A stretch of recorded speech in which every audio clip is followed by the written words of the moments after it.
To this story now, the NEC of the ANC has resolved to reject the Section 89 panel report. Treasurer General Paul Mashatile says no ANC MP will be supporting the adoption of that report. It found Ramaphosa may have violated his oath of office.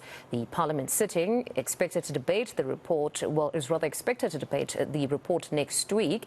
It has been postponed. Let's discuss the developments with political analyst Mapaseka Muroa. Mapaseka, good morning and thank you very much for your time. You know, many are saying the country remains in some sort of a fluid state. Nothing seems certain. The NEC, as you heard in that intro, resolved to vote against the Section 89 panel, but we don't know if all members would toe the party line. What do you make of all of this? Thank you, Mfundo, for having me, and good morning to your viewers. I think this is one of those things that were not unexpected. You know, from the beginning, I've been saying that the Section 89 is exciting, particularly for constitutional democracy. But in terms of the numbers that are required to remove the president, it's highly unlikely that he will be removed through this particular constitutional mechanism. So, of course, the African National Congress would want to protect their leader, because if he's voted out through this procedure, it's not only an indictment on the president, but it's an indictment of the African National Congress for multiple reasons. One of them being the fact that they have not held him accountable within the African National Congress. So it would be problematic. But I think historically, the members of the NEC, and particularly the members of parliament that belong to the African National Congress, have voted with the ANC along ANC lines. I mean, we've seen a few people, you know, do the exact opposite, the likes of Ndade Jackson Mthembu. We've seen Derek Hanekom do that during President Jacob Zuma's time. Yes. But I think it was never a lot of MPs in order to make that much of a difference. I think right now you would require about 33 members of parliament from the African National Congress in order to get a simple majority when we think about that opposition forum. So it's highly unlikely, particularly without the secret ballot. But then if we look at the climate now within the African National Congress, is the scale of ANC politics still tilting in the president's favor? Because it seems there are a lot of fractions and it's a few days ahead of the elective conference. I think, look, absolutely. I mean, the people that have come out to critique the president, or rather to say that he should step down, because even some of his allies have critiqued him, and rightfully so, because these allegations are damning, right? But I think that he still has the number. He still has that political control over the NEC and the African National Congress as a whole. And we've seen that demonstrated this past weekend. The fact that the African National Congress has resolved that the members of parliament should vote along this party line to keep the president in his executive seat. So I think he still enjoys those numbers. But the president does have a lot to do, particularly with the public. The fact that he hasn't addressed us as a precedent to take us, you know, in his confidence, regardless what the truth might look like, because the truth might actually get him into trouble.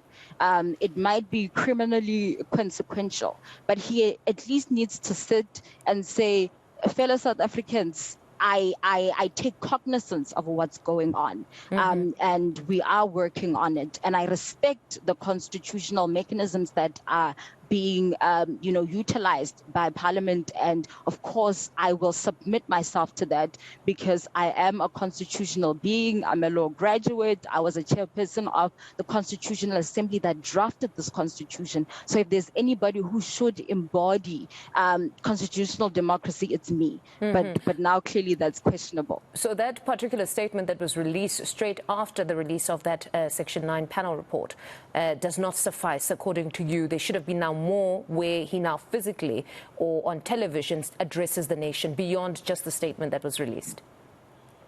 Absolutely, Mfundo. A statement is inadequate in times like these. I think the president, especially his PR team, his communications, they've handled things in a very tricky way, in that sometimes the president does not physically meet the moment.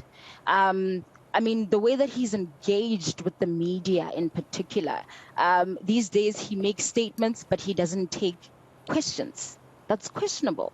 A leader who's not hiding anything should be able to speak to the people that are supposed to hold him accountable. I mean, there are different people and different institutions that hold him accountable, like Parliament and so forth. But the media is very important, especially in terms of driving the narrative.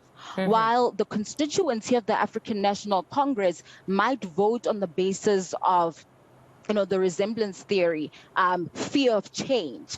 But there's still a certain sector that supports the president, that is business, certain sector of the media, civil society, that have had confidence in him. And he needs to address them. He needs to assure them that he is aware of how serious this political moment is for him. Then comes another dynamic. We have the Democratic Alliance submitting their motion to dissolve the National Assembly. They submitted this yesterday. We actually will be speaking to them in just a bit. What do you make of their position? Because it doesn't seem to enjoy a lot of support from the other political parties in Parliament. No, it does not. And it actually requires a simple majority, which the DA does not have, which the opposition parties, even combined, does not have. But the Democratic Alliance understands that and they appreciate that. What's happening now, even within coalition agreements, what we're seeing is that it's constitutional democracy. It's these political parties using constitutional mechanisms to hold the executive accountable, as they should. Look, in terms of the dissolution of Parliament and an early election, if I were a political strategist politically for the Democratic Alliance, I would not allow that. I would advise against it. Because what the African National...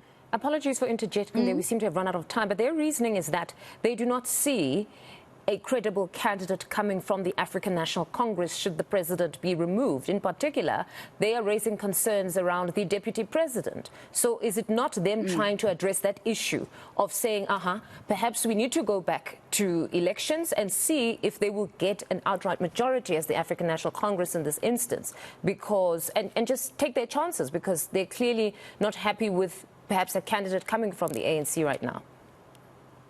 Yes, I hear that. But I would argue that the African National Congress has been self-destructive. If you give them 2 more years, they're not going to renew, they're not going to self-correct, they're going to further decline. So it's in the best interest of opposition parties to actually, while they're implementing these constitutional mechanisms, wait for 2024 for an election so that there's a further decline. We know that we will be plunged into a coalition in 2024. That's highly likely. So why not wait for your numbers to grow? Why not wait for the ANC constituency to actually move towards your political party instead of an early election? So I think they should wait it out for 2024 so that their numbers are likely higher than they would be right now. Mapaseka, thank you very much for your time.